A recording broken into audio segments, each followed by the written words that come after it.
үзэгчтэй 229 дугаар цэцэрлэг ард түмний төслийн хүрээнд бэлтгэн хүргэж байгаа нэвтрүүлгийн энэ удаагийн дугаар эхлэж байна. Бяцхан урсан маань төрөөд сурч боловсрох хөгжих болцоотой цар ганц газар нь цэцэрлэг байдаг үлээ. Тэгвэл энэ удаагийнхаа дугаараар цэцэрлэгт хамрагдаж чадаагүй хүүхдүүдийн талаар бэлтгэн хүргэж байна.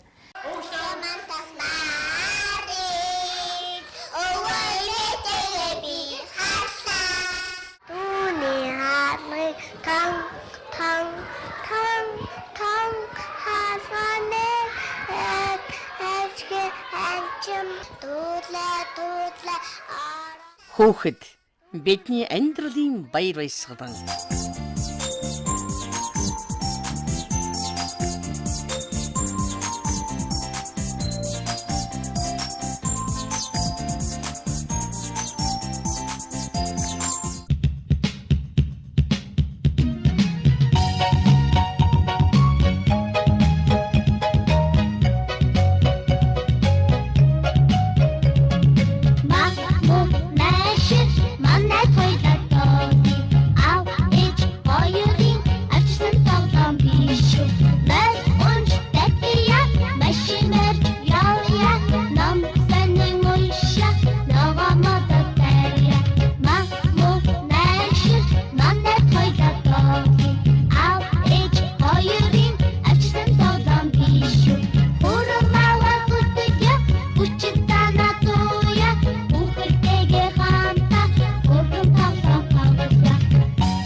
Манай Баян зүрх зүргийн 12 дугаар хороонд бол одоо сургуулийн өмнөх насны нийт 1100 хүүхэд байдаг. Үүнээс одоо 390 хүүхэд нь сургуулийн өмнөх одоо цэцэрлэгт хамрагддаг байгаа. Одоо тэгээд цэцэрлэг сургуульд хүрэлцэн муутайгаа өнөө үед одоо 229 дугаар цэцэрлэг ард түмний төсөл хэрэгжиж байгааг бол уншихаар дэмжиж байна.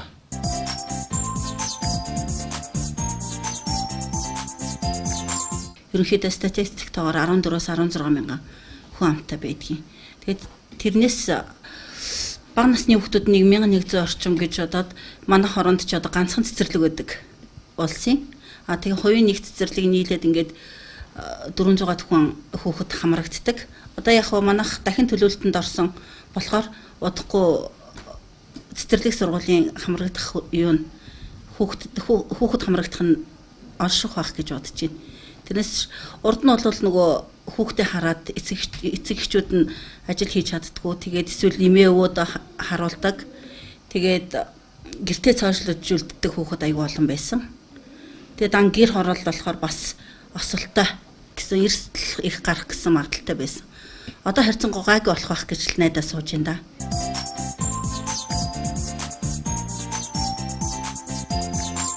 Сүүлийн үед ер нь цэцэрлэгийн асуудал маш хүндрэлтэй байгаа. Тэгээ одоо хүүхдүүд ерөөсөө цэцэрлэгт оруулах ямарч боломжгүй. Очрлоод ерөөсөө орох боломжгүй. Тэгээд ерөөсөө хүүхдийн тоо заачдаг. Мөнгө ер нь их нэгдэг. Тэгээ ерөөсөө одоо сүүлийн үед ерөөсөө ханшин 400-аас 650 хооронд болсон гэдэг чинь хандвын анги гэдэг. Тэр мөнгөний нөгөөд оруулах тийм боломж бас байхгүй. Тэгээ цэцэрлэгт хүүхдээ явуулж чадахгүй. 7-аас 15 хоног очрлжсэн шүү дээ. Яг 25-нд бүртгээ тэрнээс өмнө оруулж чадаагүй. 20 хүүхэд гээд ерөөсөө тоо заасан тэгээ ерөөсөө оруулдаг. Ажил хийх боломж байхгүй. Одоо тэгээ хүүхд харах хөнгө болохоор ерөөсөө ажил хийх боломж байхгүй. Тэгээд ажил хийхлээр 2 хүүхд харах хөнгө. Хүүхдээ цэцэрлэгтэй л болгомоор байна.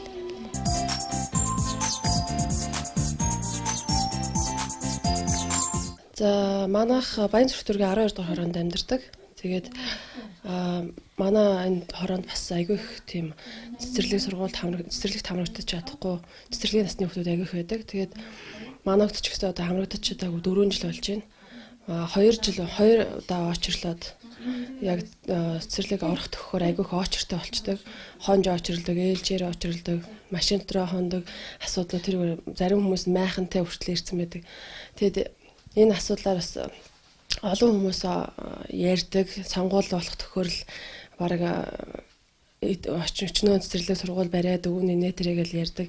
Яг цагаат болохоор хэрэгжиж байгаа юм зүйл ерөөсөө амьдрал дээр бодит байдлаар байхгүй байгаа. Тэгээд энэ тал дээр бас тусалж дэмжих хүн амтан ер нь бодиттой үр дүн гаргах ийм зүйл байвал бас сайн байна л гэж хэлмээр байна. Тэгээд бас зарим нэг нь хандив анги гэж нэгтлээл гэдэг, зарим нь 400,000 анги, зарим нь 500,000 анги гэж ярьдаг. Яг гэхдээ цагаат гоор бас тийм байдгүйгээл зарим нь тэгдэг мөртлөө бас мөнгө төргийн зарим нэг багш нь авчаад зарим нь оруулж өгч чадахгүй хүндрэлж байгаа ийм зүйлүүд бас гарч ирсэн. Тэгээ одоо 4 жил гэртээ байна. Тэгээд одоо цэцэрлэгт оруулаад өгөөч гэл манай хүүхдээ айгүйх тэгэж асуудаг. Тэгсэн мөртлөө ерөөсөө цэцэрлэгэнд олддгоо. Төлбөртэй цэцэрлэгүүдэд байдаг ч гэсэн ер нь сарын нэг 5-600 мянган төгрөгийн цалинтай хүмүүст бол сарын 250 мянган төгрөгийн цэцэрлэг бол маш хүнд тусдаг. Тийм болохоор улсын цэцэрлэгээ бас илүү их дэмжиж өгөөч гэж та бүхнээс хүсмээр байна.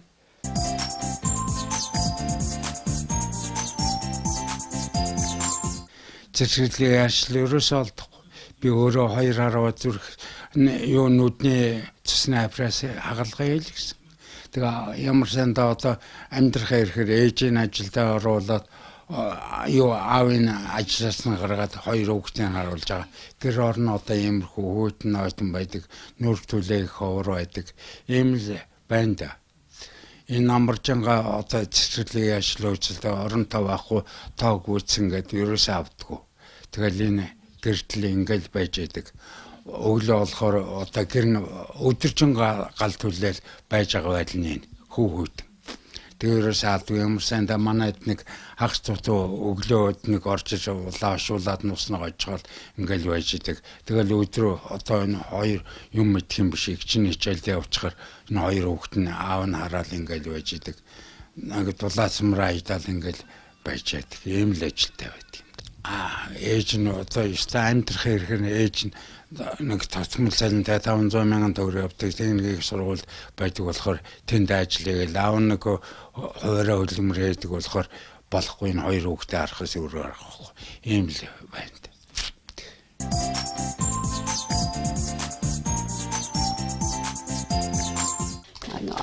Хүүхдийн одоо цэцэрлэгийн хүрэлцээ муу байгаа учраас одоо 2 хүүхдээ цэцэрлэгт хамруулж чадахгүй.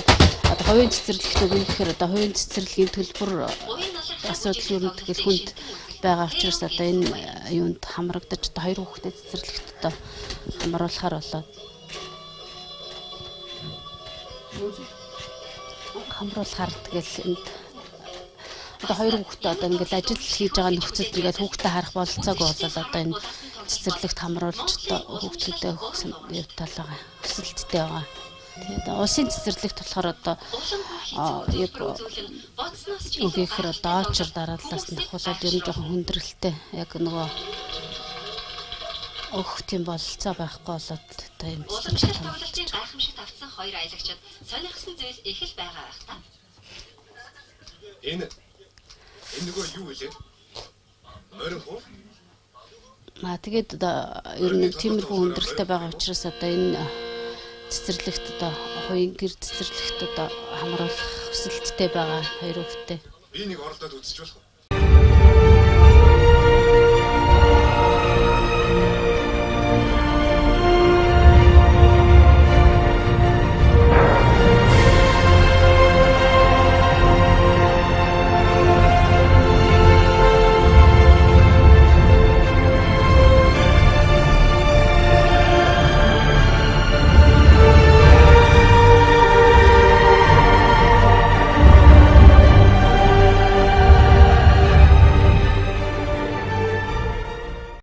Цэцэрлэгийн хүргэцээ бол одоо маш муу байгаа байлгүй дээ. Хүмүүсээс хүүхдүүдэд цэцэрлэг төрж чадахгүй оноод өнжүүд байж яаж гэрээд байдаг юм шиг байлаа шүү дээ.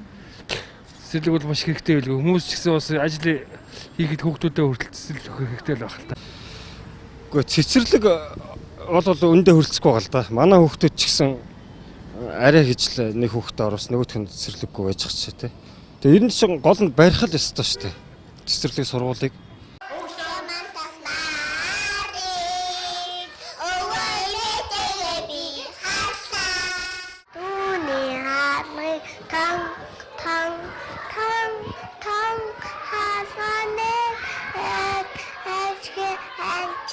Two Хүүхэд бидний амьдралын баяр баясгалан.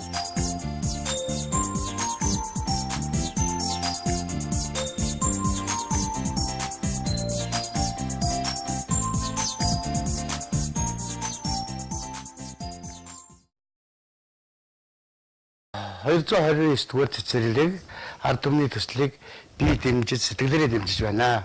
Ард түмнийг бүгдээрээ дэмжихийг уриалж байна.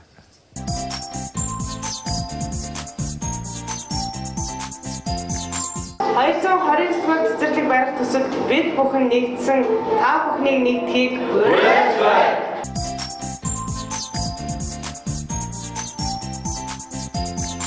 За 229 дугаар цэцэрлэг ард түмний төслийг дэмжиж 150 051 дугаарт мессеж илгээлээ. Би та бүхэн ч гэсэн дэмжиж мессеж илгээгээрэй.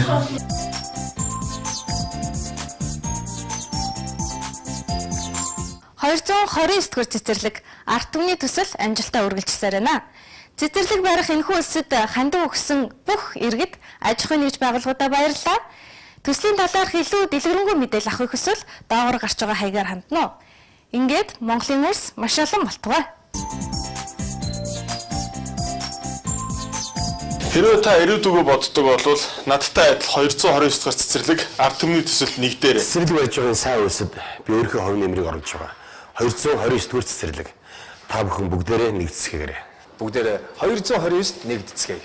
Цэцэрлэг 229 төслийг би дэмжиж байна. Та ч гэсэн бас энд оролцож дэмжээрэй. Бүгдээрээ хамтдаа энэ цэцэрлэгээ барьцгаая. Хүүхэд бидний амьдралын баяр баясгалан.